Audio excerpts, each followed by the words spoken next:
হবিগঞ্জ আঞ্চলিক passport office থেকে দালাল সহ ৩ কর্মচারীকে আটক করেছে যৌথ বাহিনী।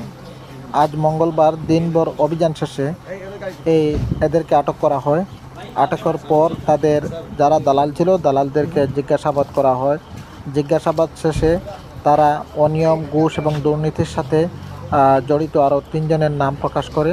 পরে সন্ধ্যার দিকে যৌথ বাহিনী আবারও আঞ্চলিক পাসপোর্ট অফিসে আসে এবং একজন নারী কর্মচারী সহ ৩ জনকে আটক করে নিয়ে যায়। পরে দালাল যারা ছিল তাদের জিজ্ঞাসাবাদ শেষে ছেড়ে দেওয়া হয়েছে বলে জানা যায়। এদিকে পুলিশ জানিয়েছে, দীর্ঘদিন ধরে আঞ্চলিক পাসপোর্ট অফিসে বিভিন্ন ধরনের অনিয়ম, দুর্নীতির বিরুদ্ধে অভিযোগ ছিল। গোয়েন্দা তথ্য ছিল দীর্ঘদিন ধরে এবং গোয়েন্দা তথ্যের ভিত্তিতেই মূলত অভিযান করা হয়েছে এবং অভিযানে যাদেরকে আটক করা হয়েছে তাদেরকে আইনগত প্রক্রিয়া নেওয়া হবে তাদের বিরুদ্ধে। আপনারা দেখতেই পাচ্ছেন যে যাদেরকে আটক করা হয়েছিল তাদেরকে একে একে নিয়ে যাওয়া হচ্ছে এবং তাদেরকে ব্যাপকভাবে জিজ্ঞাসাবাদ করা হয়। জিজ্ঞাসাবাদ শেষে তাদের কাছ থেকে বিভিন্ন ধরনের তথ্য উপাত্ত উদ্ধার করে পুলিশ এবং সেই তথ্য উপাত্তের ভিত্তিতেই লতিফা আক্তার নামে একজন কম্পিউটার অপারেটর যে পাসপোর্ট অফিসে কাজ করেন এবং যিনি এসব অপকর্ম এবং সাথে জড়িত তাদেরকে আটক করেন।